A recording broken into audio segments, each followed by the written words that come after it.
And why I'm so passionate about what we're building at Boost is we're at a spot in the practice world and in the marketplace where everybody's volumes are down. You're spending tons of money on marketing, your consults are down. In many cases, practices surgery volumes down. And most people are like, okay, we got to spend more on this. We got to spend more on that. We got to do more marketing. We got to go do this. And my mind is like, no, no, no, you don't. If you just followed up with the patients that you have more effectively, you're going to increase your surgery revenue.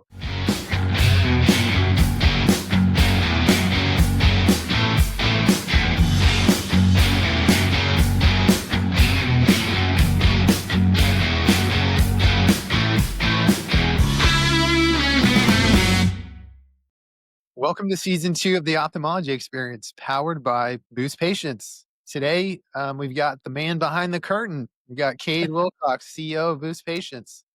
Uh, Kade is a lifelong entrepreneur. He's from Lubbock, Texas, who's passionate about helping private practice surgeons grow their businesses. After building several successful companies, he's now leads Boost Patients with a simple goal, which is to help doctors turn more leads into real patients. Cade, thanks for joining our mutually agreeable show. How's it going, man? It's good to be a guest. You're a Yeah, great host. I love all the episodes. And so, yeah, thrilled to be here. And again, just thanks for all the hard work you put into the podcast. And you've had some phenomenal guests. And yeah, you do a great job. So I'm excited to be on here with you. yeah, me too, man. And and I think it was a good time for to bring you on because I'm sure some people are thinking, "Oh, Boost is the interviewing Boost." Like, no, that's not what it is. It's just we Yeah, have some really cool conversations, and the reason why I wanted to start this podcast is so that we could give practice administrators tools and physicians tools to help better manage their practices in a more efficient way. So I learned tons of information from all the guests. And you and I have been having plenty of conversations for a good while now. And I think our conversations are very valuable. And so I wanted to share those conversations with the rest of the ophthalmology community. So, love it. so Yeah, just and know surely that, your audience believes us, given yeah, that it yeah, took yeah, so long for me yeah. to be a guest. So They need to know that I think that the insights and some of the things that I want to ask you about are things that they need to think about. And yeah, because I want and the reason and let me frame that because how did we start working together? You were persistent enough to to engage me and I finally engaged you. And then after we started to you said, "Okay, well, how's your are you losing leads? Are you losing patients?" I'm like, "No, we're man eye. Like we don't do that kind of stuff." And then after a while, I was like, "Yeah, okay, fine. Go ahead and secret shop us." And it was very eye opening. So I yeah, think that many practices would have the same experience because many times there's blind spots that we may not know about. So I appreciate, and I think that everyone's going to appreciate that for your persistence and helping us kind of start to understand and look at that blind spot that we had. But I want to share, and more so, not a boost conversation, but more of a market conversation. love it. Let's have that. And but first though, so I see you do ultra marathons, which is super Yes. cool, man. I don't know if I could join you. I really want to join you if I can ever get my back situated, or at least go cheer you on the sideline. But that's just who you are. Like people who know you, it's like everything is like extreme. Even your speed to lead and persistence, just like personally texting, it's like boom. If I Yeah, text Cade, it's like boom. He's texting you back right away. So how did you is this just who you are? Like are you just yeah, like that yeah. speed? Yeah, unfortunately, I think I was fairly intense and a little overwhelming right out, right out of my mom's womb. I was just born intense and was intense my whole life, which caused a lot of problems for my mom and my parents. And but yeah, on the speed to lead, we have to drink our own Kool-Aid. So Yeah. it definitely is a bit obsessive, and in terms of just how it really stresses me out if someone's waiting on me, and so I text you back very quickly. I answer emails very fast, unless I'm sleeping. you're probably going to get an instantaneous response. But Well, if you're sleeping, your yeah, I've been that emotions way my whole might be life. responding for you. Yeah, that's right. That's right. That's right. Yeah, and I love running. I have to have something to kind of be obsessed about, or else I'll start more businesses, which I do not need to do. So ultra running is kind of it's super hard, obviously, requires a ton of training and is very humbling. And so yeah, it's kind of one of my healthy obsessions, depending on if you think running long distances is healthy. But yeah, you'll definitely have to come be on the crew sometimes. I think you would love Yeah. it. So what does that look like? How many miles is that? Well, so all I've done up to this point over the last, I've been running since 2012, and I've just done a ton of 50-mile races and 50Ks. And so I actually trained all of 2025 to run the Moab 240 in Utah, which is a 240-mile loop in Moab, Utah. And Okay. in June, I got severe plantar fasciitis in my left foot, trained on it for 3 months, finally decided to defer that race entry to, next year so I could skip the lottery. But yeah, I mean, at the peak of my training this past summer, before I started having feet problems, is, 60 to 80 miles a week. And so you're running 6 days a week, you're doing some strength stuff, you spend a lot of time on recovery, just to get your body kind of, in a position to be able to absorb that many miles. I don't know what it's like to run more than 50 miles. I was really excited to figure that out this early October at Moab 240, and I'll let you know next year because I really want to finish that race really really bad. Um, but going from 50 miles to 240 miles, it's kind of extreme. You usually kind of stair step, maybe do some 100 Ks, maybe do some 100-mile races, and then kind of do the 200 distance. But I think I'm better when I'm extreme, Yeah. and not just incremental. And so I can't wait to see if I'm capable. It's just that seems like you talking about it.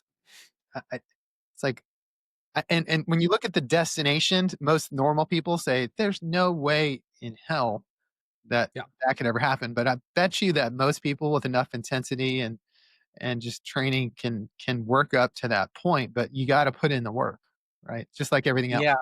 It's more of a mindset than it is Yeah, a physical ability, to be honest. true. It really boils down to is do you believe you're capable? And if you believe you're capable, you 100% are capable. If you think you can't run a marathon or a 10K or a 50 mile or whatever, you can't. You're exactly right. Yeah. So it really is all more mindset than it is physical ability. There's a book that it's been a while since I read it. You probably have read it, knowing your personality, but it was a Navy SEAL who was a bow hunter, and he was so dedicated to his craft. And he's like the one of the best bow hunters in the world. You know what book I'm talking about? You'd have to tell me the name of it. I know a lot of bow hunters like Cam Haines, for example. It's I think Joe Rogan had him on. Okay. But he was anyway. The reason I bring that up because the level of intensity that you talk about is very consistent in how he Yeah. approaches everything in life. And just thinking about like understanding Cade and the intensity and the speed and the just the things that you take on as a serial entrepreneur and now starting Boost, you know, I think it's important for people to understand your mindset when it comes to the way you look at the market and the way you look at growing your company. So can you take me through that a little bit so people kind of further understand what we're talking about you?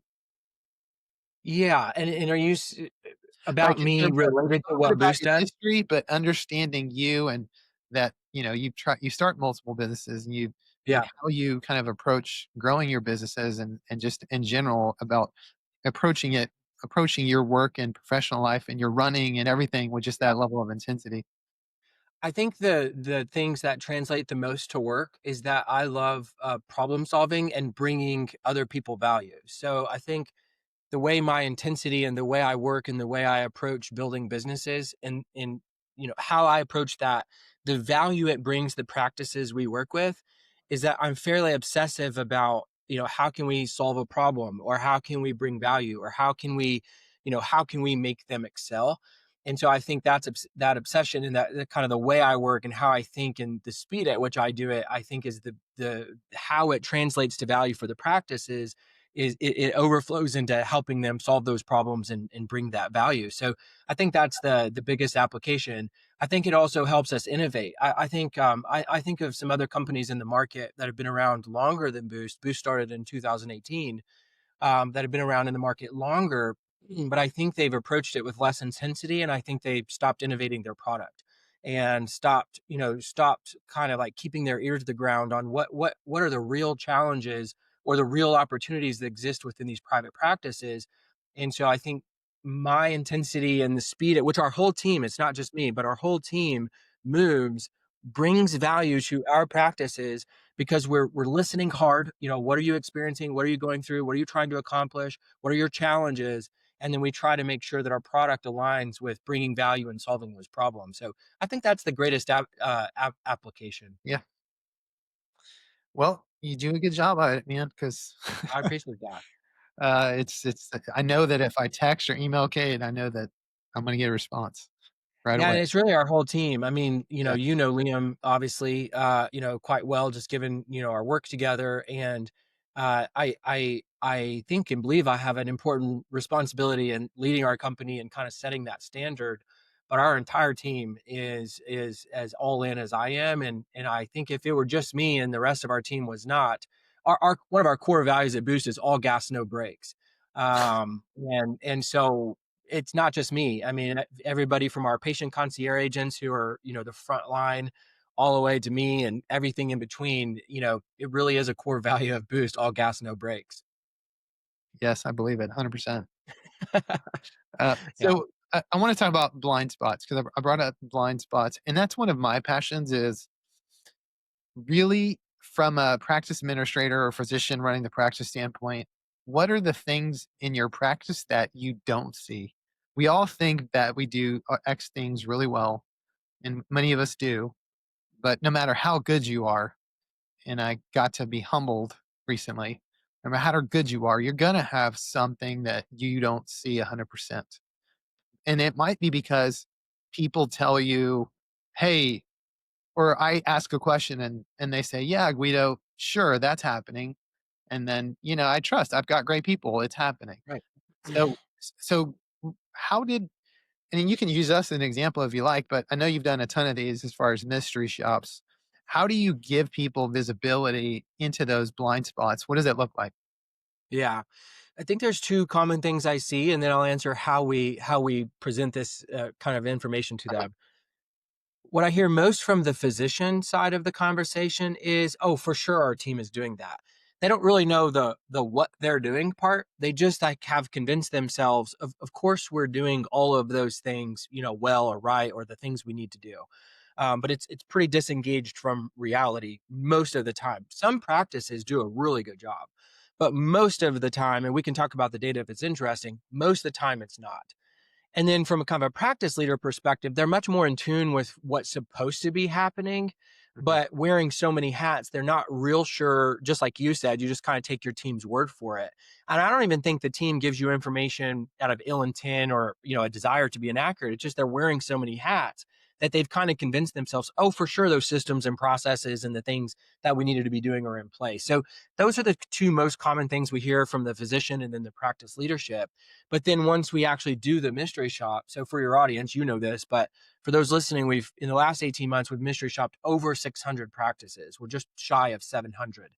And what we do is we fill out a self test. We'll look for a Google pay per click landing page if we can find one. If they're investing in PPC, we'll do a contact us form if they don't have those other forms. But we're trying to mystery shop multiple forms, and we kind of have a hierarchy of quality of lead or quality of form that we're trying to shop. So it varies from practice to practice. We submit the information. We use a real email, a real phone number, a real name, all those things, right?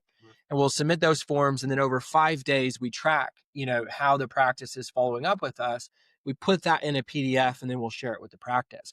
So like I said, we've done that over 600 times, and the data is very interesting, and there's three things to me that are most interesting. Number one would be speed to lead. So how quickly, once we submit that information to the practice, does the practice get back to us? So catch this, 53% of the practices don't follow up at all, like zero follow up. So we submit the information, 5 days go by, zero interaction. Of the 47% who do follow up, on average, it takes them 1 day and 17 hours to respond. So, new patient lead comes in through a self test or a Google pay-per-click landing page or a contact us form, says, I'm interested in learning more about cataract. I'm interested in a consult for LASIK, or whatever it is, and it takes them almost 2 days to respond. So, not fast enough. The second thing we measure is how many times do they reach out to us within those 2 days. And that answer is even more alarming to me, which is only 2.2 times. So, Mhm. on average, when we submitted a form and someone followed up with us, on average, they're only following up 2 times. Not enough. It needs to be dramatically more touch points over a couple of weeks, 30-day period of time to really engage that lead and book a consult. And then the last interesting thing is that the tool for communication, the channel of communication, of those who reached back out to us, of that 47%, 77% of them are only making a phone call. So no text, no email, no other form of communication besides a phone call. And so they're not being accessible, to those patient leads. So what we're trying to reveal to the practices, just to wrap this part up, just what we're trying to reveal to them is their unique opportunities that they have to increase their number of consultations. And what we tell everybody is like, if you can implement this system and program on your own, then great, you should do that. If you can't, then that's where a partner like Boost can help you really drive your consultations. I think that's a very helpful explanation. I think that gives people an understanding of just to start to understand the scale of the potential problem or understanding the scale of what it might take to address your leads and I think it's not a failure of people, like you said. I think people have the right intent. People want to. I think it's a failure of system because most practices don't have the bandwidth, the expertise, the knowledge to set up a system that's going to be almost autopilot, right? Right. I mean, once you have it set up the right way, could you? And I think for me, when I got to really understand the right way and the persistence, and you talked about speed to lead. I want to understand from a persistence standpoint. Can you explain a little bit about how you guys persistently reach out? What's your term? Joyful persistence. I Yeah, like. joyful persistence. Yeah, yeah. So, one quick thing, just you said something interesting. I think if a practice is listening to this, I think their primary challenge is time. The people responsible for following up with leads are limited on time because most practices, not all, some have dedicated people doing this, but most, the folks responsible for follow up for that speed to lead, they're doing five other things. So they're limited on time. You nailed it. Most practices do not have the system or the process in place that kind of lays out the standard of how are we going to follow up with these leads. And then the third thing that almost virtually and universally happens is they don't have the technology to facilitate the necessary process or the system, as you put it. So I think those are the most common three pain points that they have: time, they don't have a process or Yeah, system, and then they lack the technology. And so those are the things you have to, kind of dial in. So here's what we're doing to do the two most important components of our program. And I share these things not as a, oh, you should use Boost, but you should fix this in your own practice if you're able. So if mhm, you can do these two things, it's going to unlock a lot more opportunity for you. Number one is the speed to lead component. So, when a new patient lead comes into your practice, you're top of mind for them. They're thinking about you right now, and the closest to that moment they're thinking about you and they're engaging you on their own, the closer to that time point you can engage them, the higher likelihood that they're going to engage you back, right? mm, So that speed to lead is really critical. We're doing that with AI texting instantaneously. It's personalized and conversational. It's not cookie cutter.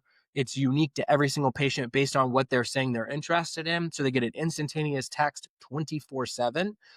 So one interesting thing for practices is most of their leads are coming in after hours and weekends mhm, when the patients are available. And so that instantaneous text is pretty powerful because you can't send a manual text to a new patient lead at 7:37 p.m. or midnight. So that speed to lead initially is a text. During clinic hours, we're calling that new patient lead under 5 minutes. It's typically under a minute, but we try to give ourselves some margin. And so we say under 5 minutes. And that's what you should aim for. If you're a practice, you should have a couple of different touch points and you should try to do them under 5 minutes. And if you can do that, you're going to see a lot more engagement. So that's kind of speed to lead. Mhm. Joyful persistence, the other term you use, like I said, practices are only reaching out on average a couple of times.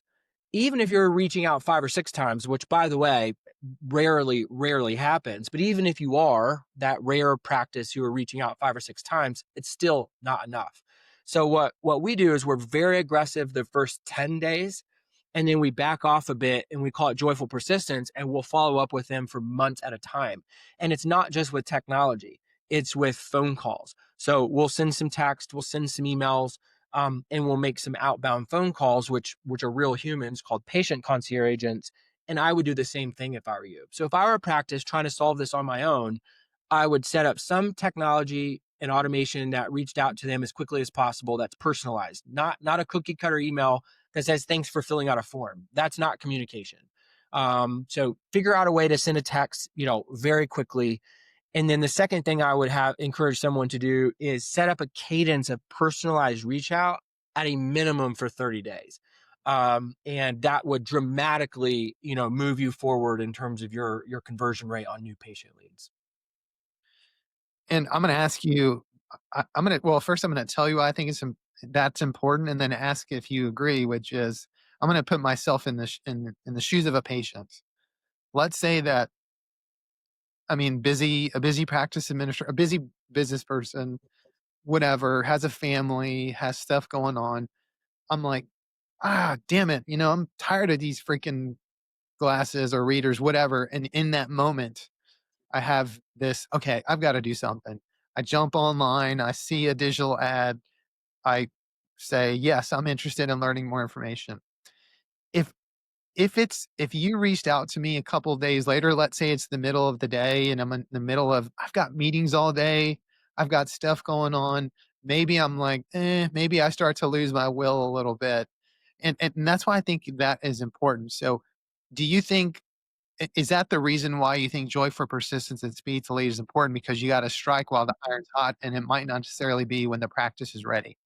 100%. So 100% accurate. So the speed to lead part is critical because there's a couple of scenarios I always kind of visualize in my own mind, and that's a mom with 3 kids and she's at soccer practice and it's 7:30 and she's doing exactly what you just said. She's sitting there, she's waiting for practice pickup, she's stuck there for 45 minutes, she's on her phone, she's thinking about this, right? She comes across a practice, she gets interested, she submits her information for more information, and then 30 minutes later, now she's back to mom, right? She got 4 kids in the car, she's driving the suburban home, she's still got to cook dinner, she's got to put kids to bed, she's not thinking about any Yeah. of this now. If you responded to her instantaneously while she still has 30 minutes left in the suburban waiting on the kids, now you've got her engaged. Even better if you're calling her within 5 minutes, around that time, even better. And so that's the speed to lead. Joyful persistence is she's interested, but then the kids get in the car, she drives home, she's doing dinner, she's doing laundry, she's doing all the things great moms do. And then she goes to work the next morning at 9 o'clock after dropping kids off at school. Now she's at work, she's not thinking about you. And you're going to have to follow up with her, 30 times to make her interest and your timing of your reach out intersect perfectly. Again. If you Yeah. only reach out to her 2 times, you're not getting her. She's busy. Johnny broke his arm. Now she's dealing with that. She's not interested in a procedure. So you got to keep after it. And so those are, I mean, we have so many examples and you will have your own examples. I'm not, again, not trying to sell you on Boost. We have so many examples of following up with patients for 50 days, 60 days, 90 days. Liam has this great video of us following up with the lead for 126 days before they booked their consultation. So this joyful persistence is a real thing when it comes to practices and how little and how short period of time they are reaching out to those new patient leads. Yeah, and what you're saying is valid, and I can use as another example of sometimes people show interest, but they're not quite yet ready to go. Mm. We see Yep. this a lot with external referrals. Let's say that they saw their optometrist and like, yeah, I've been thinking about that, and the optometrist will send over the referral, and then the teams will call and the patient or you may not answer, or they're like, yeah, I'm thinking about it, but I'm not really ready. In a normal situation, Once that conversation happens, it's done. Now you're waiting for that person to then remember, and you've got to put them in some kind of a system because otherwise you got money leaking out the door or patients that are leaking out your practice. Yeah, couldn't agree more. Yeah. And so let's talk about, I think you did a good job of explaining, how you look at it and how practices should be understanding and maybe tweaking their systems if they're going to try to do it on their own. What's the value here? Because probably depending on the size of your practice, there's likely, I also use the term leak a lot when I make recommendations to other people to understand what leaks your practice has, because everyone has them no matter how good you are. W- What is the value of those patients who are then leaking out the back door? Like what have you seen in terms Yeah. of practices in the scope? Like paint the scope for us. Yeah. Uh, so just imagine. So as a practice leader, what would you say a good general rule of thumb is the value of a new patient, someone doing vision correction or cataract? Would $5,000 be like a Yeah, kind of anywhere a from rule five of thumb? to $10,000 if they do, or a lens Yeah. exchange, right? So let's imagine you're a practice getting about 50 to 75 leads a month. I mean, that's pretty small. That's a small number. And I'm looking at some reporting right here, and this is a practice that averages roughly 50 to 60 leads per month, and they're converting roughly 54. It looks like over 6 months. I don't do public math, but it's Uh-huh. over every single month is over 50%. So you can do the math. So you have 50, 60 new patient leads a month. You're converting 50% of them, less for easy math, into consults. Let's say 50% of them are showing up. Let's just be super conservative. Out of those 50 consults, only 50 are showing up. And then let's say you have a 70 to 90% conversion rate, which most practices have high conversion rate once that patient is in their door. Mhm. You can do the math. So if it's $5,000 and, out of those 50 to 60 leads, you're getting 10 to 15 procedures. We always say that a small practice is losing roughly $30,000 a month in new surgery revenue. And obviously that goes significantly higher as you go from 50 to 60 leads to 100 leads to 300 leads to 800 leads. Mhm. You're losing revenue. And the reason this pains me it was so bad, and why I'm so passionate about what we're building at Boost, is we're at a spot in the practice world and in the marketplace where everybody's volumes are down. So you're spending tons of money on marketing, your lead volume's down, your consults are down. In many cases, practices surgery volume's down. And most people are like, okay, we got to spend more on this. We got to spend more on that. We got to do more marketing. We got to go do this. And my mind is like, no, no, no, you don't. If you just followed up with the patients that you have more effectively, you're going to increase your surgery revenue. Most practices at a high level think they have a marketing problem. I don't, most of them, some do, most do not. They have a Mhm. follow up problem. And so I really believe this. And having talked to so many practices, in the last 18 months in the ophthalmology world, the vast majority of them have this problem. So, Yeah, and I can say that even us with our sophistication and our the level of things, the way that we do things, I mean, it was very humbling to see that we had opportunity. And yeah, especially if you're a big practice, imagine, like you say, is it a marketing problem or is it a problem with nurturing the opportunities that you have? And it could be both, but man, why not start with current opportunities? Like another example is we have such a big practice of routine patients coming in that we try to get their interest in, hey, have you ever thought about vision correction procedure? And historically, we would put them in our CRM and they'd get a couple of emails here and there, but not enough nurturing. So right. imagine if you have a system that is going to continue to be persistent and at one point or another, you hit them at the right day. They broke their glasses. They are sick of their contacts. They're making their eyes dry. You just got to, but most of us don't have the ability to be that persistent. We just don't because there's so many things going on, you know? You're in the top 1% of practices in the country. You are, man, and it's hard for you. And you're one of the elite practices. So you can imagine anything short of that would also be facing the same kind of challenges. So yeah, yeah, to me, and I know I'm biased, so I'll just say Sure. that out loud. But it just seems like the most obvious place to try to capitalize on claiming some of your existing opportunities instead of obsessing about opportunities you don't have. Right. No, 100%. And I want to touch one more time on the after hours thing, because even like with our data, when we recently talked, over 50% are coming in either after 5 or on the weekend. And so I don't know of any practices. I know we can't get their staff to work at Sunday on 3 o'clock in the afternoon. That's just not going to happen. So to your point, to the earlier example that you gave with the mom, driving the kids around, if she's doing that on a Sunday and she fills out a form, that's a huge opportunity to capture that lead. So I just don't know, unless you're hiring people on the weekends and nighttime, I don't know how else that you would do it. Right. And so, Cade, help us out. Well, listen to this, and I know we've thrown out a lot of numbers, so people might have to listen to this slowly. Okay, so here's a practice that's getting roughly 50 leads a month. And July, August, September numbers, 48% of their leads came in after hours and weekends. In August, 75% of their leads came in after hours and weekends. September, 57% came in after hours and weekends. Listen to what happens when I jump to a practice that's doing 800 leads a month. Okay. Well, 900. So 900, 900, and 800. 79% in July, 91% of their leads, 891 leads in August, 91% of them came in after hours and weekends. September, 758 leads, 80% of the leads.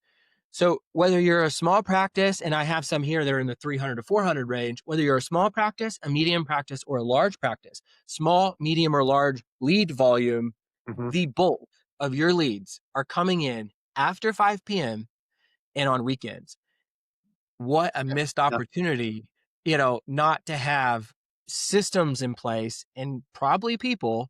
And it's not going to be your own because you're paying someone 50, 60 grand a year, higher, depending on where you're at, where your practice is at. They're not going to be making phone calls, 80 hours a week in terms of open available windows to make phone calls. So this is a massive, massive leak in the system for most practices. So they're struggling to get a hold of a new patient lead during clinic hours. They're Mhm. not getting a hold of new patient leads after hours and weekends. So big, big opportunity to drive up more revenue if you're a practice looking to do that. Yeah, and those numbers you just shared are massive in terms of after hours. So, because think about this, I'll add another wrinkle to it. They're When that patient goes and they start researching, they're likely not just filling out one contact form. Right. That they're probably looking around and trying to price shop or whatever. So the person who reaches out to them, like, they get a text message and then they're talking to a person or they're getting engaged right away, that's already a huge differentiator because you got there first. So Yep. then if I'm a patient, I'm thinking, whoa, that's pretty extreme. Like, they reached out to me right away, and likely there's going to be 2 or 3 people. Well, out of the five that you said 50% don't reach out. So out of the five practices they filled out contact forms, whatever, two of them might reach out. They're likely reaching out. But Mondays, I know from our experience, Monday mornings are the heaviest call volume day. Same, same, same. They're huge. So then, okay, well, I didn't get to it on Monday. So I'm going to reach out on Tuesday, and so now those 2 practices are reaching out on Tuesday to see if they're interested. By then, you've already scheduled a consult, or they are already coming on Monday for a consult, right? Spot on.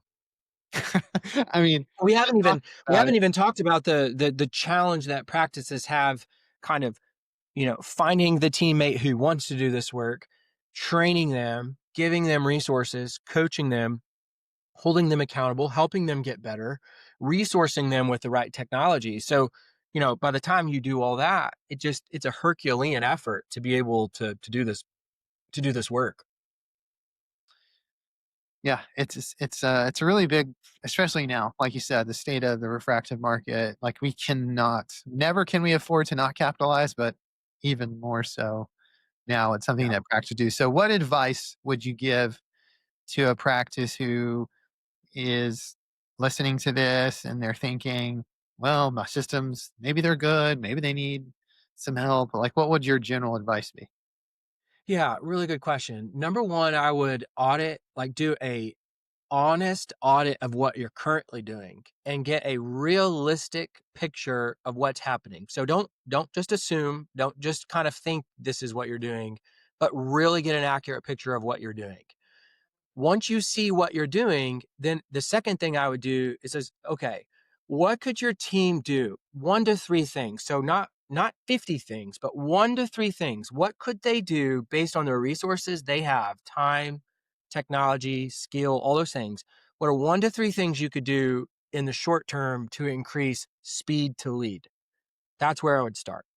The third thing I would do once you've done the second thing. So, number one, you audit what you're currently doing. Number two, you look for 1 to 3 unique opportunities to increase the speed of lead that your team is providing to your patient leads. And then number three, once you've done the speed to lead, I would do the joyful persistence. Same thing. What can you do to resource your team?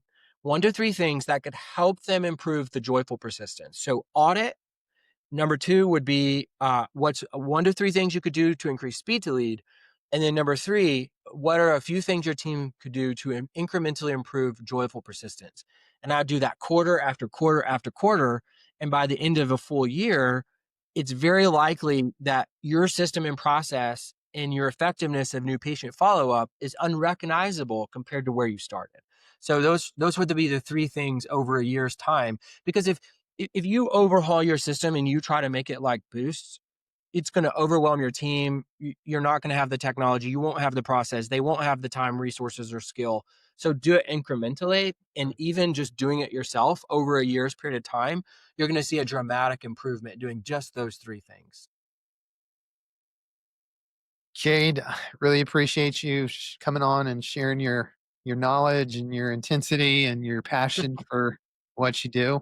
I think it really helps us in the ophthalmology community. And then, selfishly too, thanks to Boost for helping me produce this podcast. Because when I started doing this thing, the big lift was getting to the people, and the logistics of it was tough. Sure. But I know so many people in the industry, and we've had so many great guests come on and share their knowledge and just share a lot of pearls, which was the primary reason that I wanted to do this.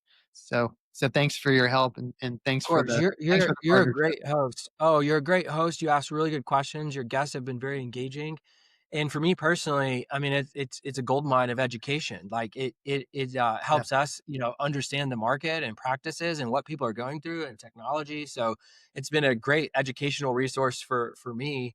agreed. And so between you being a great host, having great guests, it's a tremendous resource for folks. So you do a good job. Yeah, I appreciate it and agreed. I think it's a great resource for the ophthalmology community. We're going to try to keep doing it and have great guests come on so we can keep learning. And then thanks to the people listening. If it has grown too. So thanks to everyone listening and saying hey when you see me in the meeting hallways and stuff. It's really cool to see the feedback. If you want to keep up with the podcast and the interesting conversation with our guests, you can also subscribe. Please share us with your friends on social media, LinkedIn, everywhere else. And yeah, thanks again. If you want to learn more about Boost, what they do specifically, you can go to their website at boostpatients.com. You can also check out the show notes. Hang in there, ophthalmology gurus. We'll get through this experience together and have a great week ahead.